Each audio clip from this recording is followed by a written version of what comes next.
Capítulo 46. Elizabeth se sintió muy decepcionada al no encontrar carta de Jane a su llegada a Lambton, y su decepción se repitió todas las mañanas hasta que al tercer día dejó de lamentarse y comprendió que no tenía nada que reprochar a su hermana, pues recibió dos cartas suyas al mismo tiempo, una de ellas con el sello de haberse extraviado. A Elizabeth no le sorprendió, porque la dirección escrita por Jane resultaba casi ilegible. Pensaban salir a pasear cuando le entregaron las cartas, y sus tíos se marcharon solos para que ella disfrutara tranquilamente de su lectura. Decidió abrir primero la que se había perdido, escrita 5 días antes. La primera mitad describía las pequeñas fiestas y compromisos, junto con el género de noticias que podía ofrecer el vecindario. Pero la última parte, fechada un día después y redactada con evidente nerviosismo, contenía una información mucho más importante. Rezaba así: desde que escribí lo anterior, queridísima Lizzie, ha ocurrido algo tan inesperado como grave. Pero no quiero alarmarte, has de saber que todos nos encontramos bien. Lo que tengo que decirte se refiere a la pobre Lidia. Ayer, a las 12 de la noche, cuando acabábamos de acostarnos, llegó un correo urgente del coronel Forster para avisarnos de que nuestra hermana se había fugado a Escocia con uno de sus oficiales. A decir verdad, con Wickham. Imagina nuestra sorpresa. A Kitty, sin embargo, no parece extrañarle demasiado. Lo lamento tantísimo. Un enlace tan imprudente para ambos. Aunque estoy dispuesta a esperar lo mejor y a pensar que se ha malinterpretado el carácter de Wickham. No me resulta difícil creer que sea un hombre indiscreto y alocado, pero este paso, y alegrémonos de ello, no indica que sea una mala persona. Su elección, al menos, es desinteresada, pues sabe que Lidia no aportará ninguna dote al matrimonio. Nuestra pobre madre está destrozada, nuestro padre lo lleva mejor. Menos mal que no les contamos lo que se ha dicho en contra de Wickham. Nosotras también tenemos que olvidarlo. Al parecer, se marcharon el sábado por la noche, pero nadie los echó en falta hasta ayer a las 8 de la mañana. De inmediato nos enviaron el mensaje urgente. Mi querida Lizzie, debieron de pasar a menos de 15 kilómetros de nosotros. El coronel Forster dice que enseguida vendrá a vernos.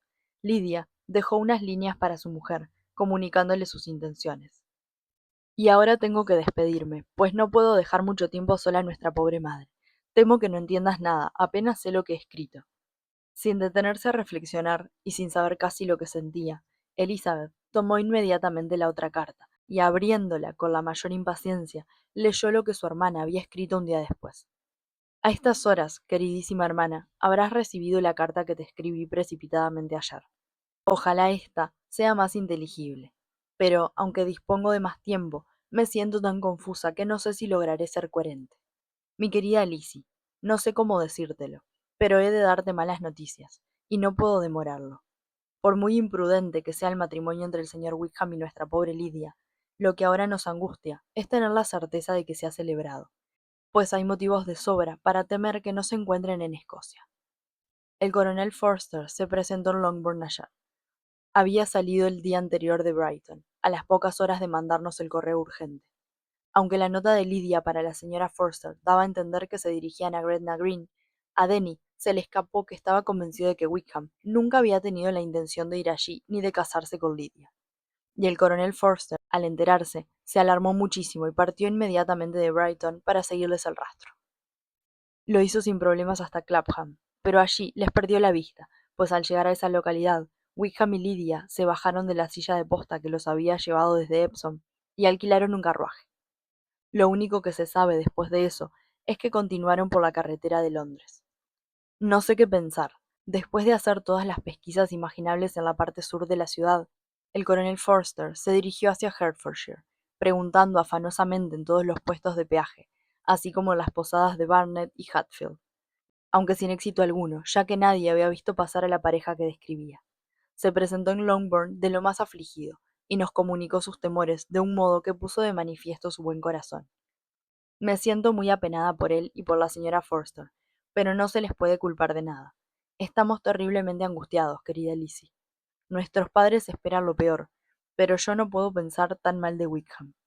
Por las circunstancias que sean, tal vez les convenga más casarse secretamente en Londres que seguir el plan inicial. E incluso, en el caso que él hubiera planeado algo así contra una joven con las relaciones de Lidia, lo que es muy improbable, ¿cómo voy a creer que mi hermana pueda ser tan insensata? Imposible. Me entristece ver, sin embargo, que el coronel Forster no da el menor crédito a esa boda. Movió la cabeza cuando yo expresé mis esperanzas, y dijo que dudaba que el señor Wickham fuera un hombre de fiar. Nuestra pobre madre ha enfermado de veras y no sale de su habitación. Le convendría dominar sus nervios, pero no parece posible. En cuanto a papá, jamás lo he visto tan afectado. La pobre Kitty ha sido foco de las iras de todos por ocultar la relación entre Lydia y Wickham. Pero, al tratarse de una confidencia, eso no tendría que extrañarle a nadie. No sabes cuánto me alegra, queridísima Lizzie, que te hayas ahorrado algunas de estas escenas tan dolorosas. Pero, ahora que ha pasado el primer golpe, ¿puedo confesarte cuánto ansío tu regreso? No soy tan egoísta, sin embargo, como para insistir si tu venida presenta algún inconveniente. Adiós. Vuelvo a tomar la pluma para hacer lo que acabo de decir que nunca haría, pero las circunstancias son tales que no puedo sino implorarles a todos que regresen a casa lo antes posible. Conozco también a nuestros queridos tíos, que no temo pedírselo, aunque todavía tenga algo más que rogarles. Nuestro padre saldrá inmediatamente hacia Londres con el coronel Forster para intentar descubrir el paradero de Lidia. No sé cuáles son sus intenciones, pero el dolor que le abruma le impedirá tomar las medidas oportunas, y el coronel Forster tiene que estar de nuevo en Brighton mañana por la noche. Dada la situación, el consejo y la ayuda de nuestro tío serían inestimables. Estoy segura de que entenderá lo que siento y confío en su bondad. Oh, ¿dónde estará mi tío? Dijo Elizabeth al terminar la carta poniéndose de pie en un salto, dispuesta a salir tras él sin perder un solo momento de un tiempo tan preciado. Pero, cuando llegó a la puerta, un criado la abrió y apareció el señor Darcy. La palidez del rostro de la joven y su impetuosidad sobresaltaron al visitante, y antes de que pudiera recuperarse para decir algo, Elizabeth, que no podía pensar en otra cosa que en la situación de Lidia, exclamó con precipitación: Discúlpeme, pero tengo que dejarle. Tengo que encontrar inmediatamente al señor Gardiner para un asunto que no admite demora. No tengo ni un instante que perder. Dios mío, ¿qué sucede? Preguntó él con más sentimiento que cortesía, y recobrando la compostura, añadió: No la detendré ni un segundo, pero permita que sea yo o el criado quien vaya en busca del señor y de la señora Gardiner. Usted no está en condiciones, no puede ir. Elizabeth vaciló, pero le temblaban las rodillas y comprendió que no era la más indicada para ir en busca de su tío. Volvió a llamar al criado, en consecuencia, y le encargó, aunque con una voz tan entrecortada que apenas se entendió, que hiciera regresar al instante a sus señores. Cuando el sirviente se marchó, Elizabeth tomó asiento, incapaz de sostenerse en pie, y parecía tan desconsolada que Darcy no pudo sino quedarse con ella y decir, en tono cariñoso y compasivo: Permítame que llame a su doncella. ¿Hay algo que pueda usted tomar y que la reconforte? Una copa de vino. ¿Quiere que se la traigan? Está usted muy mal. Se lo agradezco, pero no es necesario, contestó ella, intentando sobreponerse. No me pasa nada, me encuentro bien. Solo estoy angustiada por una noticia terrible que acabo de recibir de Longbourn. Se echó a llorar al decirlo y durante unos minutos fue incapaz de pronunciar otra palabra. Darcy, con el alma en vilo, solo pudo esbozar su preocupación y contemplar a la joven sumido en un silencio conmiserativo. Acaba de llegarme una carta de Jane con una noticia espantosa, exclamó finalmente Elizabeth. No tiene sentido ocultarla. Mi hermana menor ha dejado a todas sus amistades, se ha fugado, se ha arrojado en brazos del señor Wickham. Huyeron juntos a Brighton. Conoce usted demasiado bien al señor Wickham para dudar de sus intenciones. Lidia no tiene dinero, ni una familia influyente, ni nada que pueda tentarle a... Está perdida para siempre. Darcy se quedó paralizado. Cuando pienso, añadió ella aún más agitada, que yo podría haberlo evitado, yo que estaba al tanto de cómo era ese individuo, si hubiera explicado a mi familia una parte, solo una parte de lo que sabía, si hubiera develado su carácter, no habría pasado nada, pero ahora es demasiado tarde. Estoy realmente consternado, dijo el señor Darcy, consternado y perplejo. Pero, ¿tienen la seguridad de que es cierto? Oh, sí, huyeron juntos de Brighton el domingo por la noche, y se siguió su rastro, casi hasta Londres, pero no más allá. Es evidente que no han ido a Escocia. ¿Y qué se ha hecho? ¿Qué se ha intentado para rescatar a su hermana? Mi padre ha partido para Londres, y Jane nos ha escrito para que el señor Gardiner salga inmediatamente en su ayuda. Espero que no tardemos más de media hora en irnos de Lambton. Pero no se puede hacer nada. Sé muy bien que no se puede hacer nada. ¿Cómo podrían convencer a ese hombre? ¿Cómo van siquiera a descubrir su paradero? No tengo la menor esperanza. Se mire por donde se mire. Es horrible.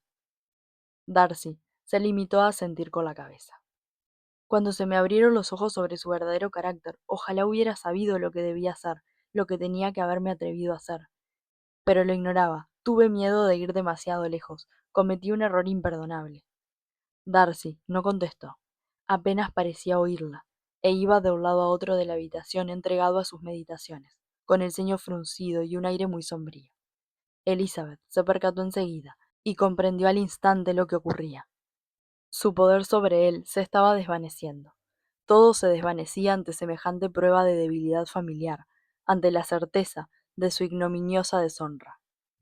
No podía ni asombrarse ni censurarlo, pero la convicción de que Darcy se alejaría de ella no brindó el menor consuelo a su pecho, ni mitigó su pesar. Por el contrario, pareció ayudarle a interpretar sus propios deseos, y jamás había tenido tanta conciencia de que podría haberlo amado como entonces, cuando todo posible amor era ya vano. Pero las cuestiones íntimas, aunque afloraran, no podían absorber su atención. Lidia, la humillación, el sufrimiento que estaba deparándoles a todos, borraron enseguida cualquier preocupación personal, y cubriéndose el rostro con el pañuelo, Elizabeth relegó al olvido todo lo demás. Tras un silencio de varios minutos, volvió a tener conciencia de cuanto la rodeaba, gracias a la voz de su acompañante, quien, de un modo que aunque reflejaba compasión, también denotaba reserva, dijo: Me temo que lleva usted mucho tiempo deseando que me marche, y no hay nada que justifique mi presencia aquí, si exceptuamos mi inquietud, tan real como inútil. Ojalá pudiera decir o hacer algo que ofreciera consuelo a tanto dolor, pero no la atormentaré más con vanos deseos, que podrían parecer encaminados a solicitar su agradecimiento. Sospecho que este desafortunado asunto impedirá que mi hermana tenga el placer de verla hoy en Pemberley. Oh, sí, tenga la bondad de disculparnos ante la señorita Darcy. Dígale que un asunto urgente nos obliga a volver a casa inmediatamente. Oculte usted la triste realidad el mayor tiempo posible. Sé que no será mucho. Él le aseguró que guardaría el secreto, y después de reiterarle su pesadumbre por lo ocurrido y de desear que todo tuviera un final más feliz de lo que en aquel momento cabía esperar, le pidió que saludara a sus tíos y con una mirada muy seria de despedida salió de la posada.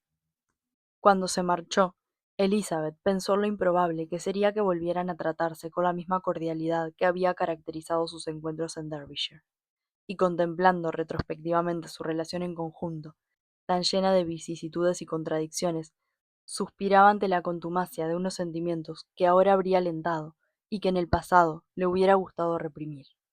Si la gratitud y la estima son buenos cimientos para el afecto, el cambio en el sentir de Elizabeth no resultará extraño ni censurable.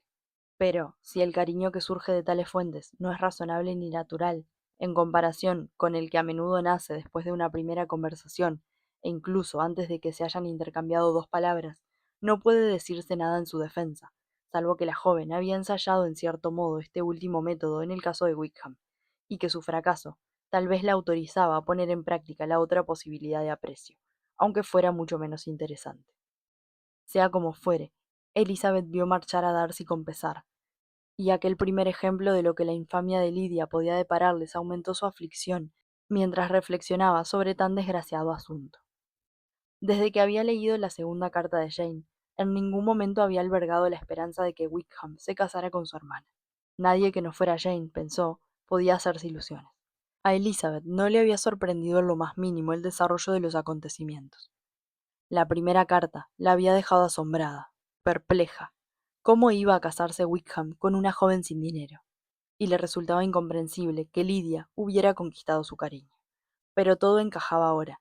Para una relación así, su hermana podía tener suficientes encantos, y aunque no creía que Lidia hubiera aceptado deliberadamente huir con él sin intención de contraer matrimonio, sabía que ni su virtud ni su entendimiento impedirían que se convirtiera en una presa fácil. Mientras el regimiento estuvo en Hertfordshire, Elizabeth nunca advirtió que a Lidia le atrajera Wickham, pero estaba convencida de que su hermana solo necesitaba que la alentaran un poco para encapricharse con alguien. Unas veces se trataba de un oficial, otras veces de otro, según quien la cubriera de atenciones. Sus afectos cambiaban sin cesar, aunque estaban siempre depositados en alguien. Cuánto daño había causado la desidia y una malentendida indulgencia en una joven como ella. Elizabeth lo percibía ahora con tanta claridad. Tenía muchas ganas de volver a casa, para oír, ver, estar allí, compartir con Jane todo el peso que llevaba sobre los hombros en una familia tan desquiciada, con un padre ausente y una madre incapaz del menor esfuerzo, que reclamaba constantes atenciones. Y aunque estaba casi segura de que no podía hacerse nada por Lidia, la mediación de su tío le parecía sumamente importante, y hasta que no lo vio entrar en la habitación, creyó morir de impaciencia. El señor y la señora Gardiner regresaron muy alarmados, al suponer, por la explicación del criado, que su sobrina se había puesto súbitamente enferma. Pero, después de tranquilizarlos en ese sentido, Elizabeth se apresuró a comunicarles el porqué de su llamada, leyéndoles en voz alta las dos cartas y haciendo hincapié en la postdata de la segunda con trémula energía. Aunque nunca habían sentido especial predilección por Lidia, el señor y la señora Gardiner parecieron muy afectados por la noticia. Era algo que no perjudicaba solo a Lidia, sino a toda la familia. Y tras las primeras exclamaciones de sorpresa y espanto, el señor Gardiner prometió hacer cuanto estuviera en su mano para ayudarles. Elizabeth, aunque no esperaba menos, se lo agradeció con lágrimas en los ojos, y como si los tres pudieran leerse el pensamiento, lo dispusieron todo para emprender el viaje. Saldrían lo antes posible. Pero, ¿qué hacemos con la invitación a Pemberley?, preguntó la señora Gardiner. John nos ha dicho que el señor Darcy estaba aquí cuando le enviaste a buscarnos, ¿es cierto? Sí, y le expliqué que no podríamos cenar con ellos. Ya está todo arreglado.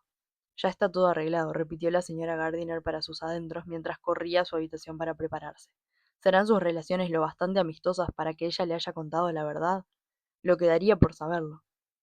Pero sus deseos quedaron en el aire, o, en el mejor de los casos, sirvieron solo para entretenerla en medio de las prisas y de la confusión de la hora que precedió a su marcha.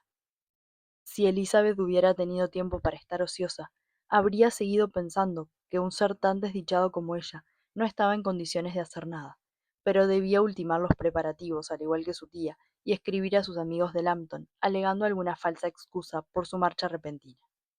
Bastó una hora, sin embargo, para que todo estuviera listo, y como el señor Gardiner había pagado, mientras tanto, la cuenta de la posada, lo único que les quedaba por hacer era ponerse en camino. Y Elizabeth, después de todo el sufrimiento de la mañana, se encontró mucho antes de lo que había imaginado, sentada en un carruaje con destino a Longbourn.